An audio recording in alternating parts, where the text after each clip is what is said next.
Yeah, Shane, I'm here on Martin Street, and over the past several hours, those water levels, they've really begun to recede as members of a local shelter spent hours getting dogs to their new foster families by kayak. When times get tough, people get innovative. They're using kayaks now to get the dogs out, and they're just championing as many volunteers as they can to foster. Including rescue by kayak. He's like a pit mix. For some of the four-legged friends at the Hotel for Homeless Dogs. Our thought process was if we can get in there, you know, we have over 20 dogs. We know all the shelters in the state are full, and if we could just get in the building, that we would be better served because at least we can take care of them. Monday's major storm caused parts of Rhode Island to flood.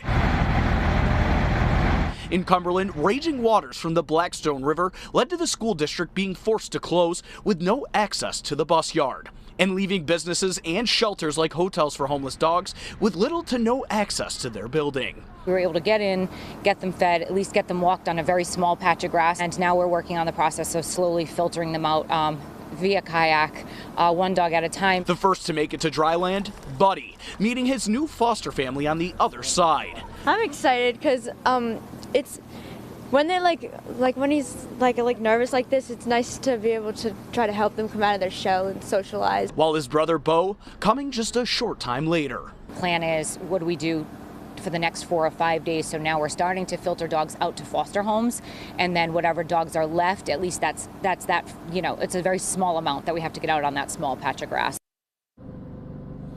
And over the past hour, we've seen at least 4 dogs make that trip by kayak to their new foster families. An all-day rescue mission going on at an animal shelter near the Blackstone. 12 News reporter Matt Paddock has been there since this morning. Continues our team coverage with an update. Matt?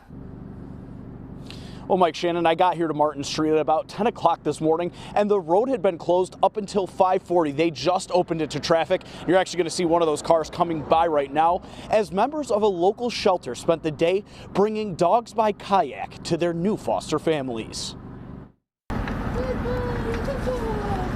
Closed streets and flooded roads across Rhode Island. One of the communities heavily impacted, Cumberland, when the Blackstone River overflowed and shut down roadways. Never anything like this. The water even forcing the school district to cancel today due to the bus yard being flooded. One of those areas heavily impacted right here on Martin Street. We left last night. Savannah ran over and just checked one more time just to see how it was looking, and she said it was raging. Susan Joseph, the executive director of Hotel for Homeless Dogs, says the dogs inside are safe and dry as her daughter got into a kayak with a dog navigating the flooded streets.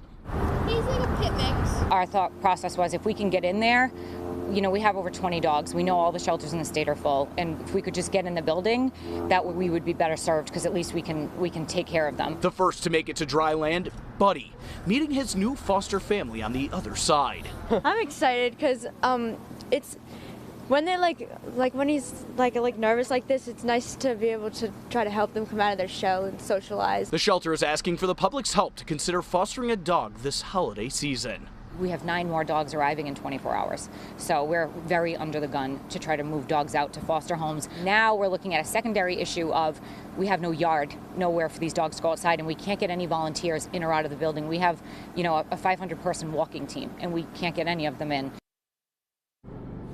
And I just finished speaking with Joseph's daughter. She said right now there are 6 dogs left at the shelter, 2 of which are bonded pairs, and the other 2 are aggressive towards other animals, which make them harder to foster.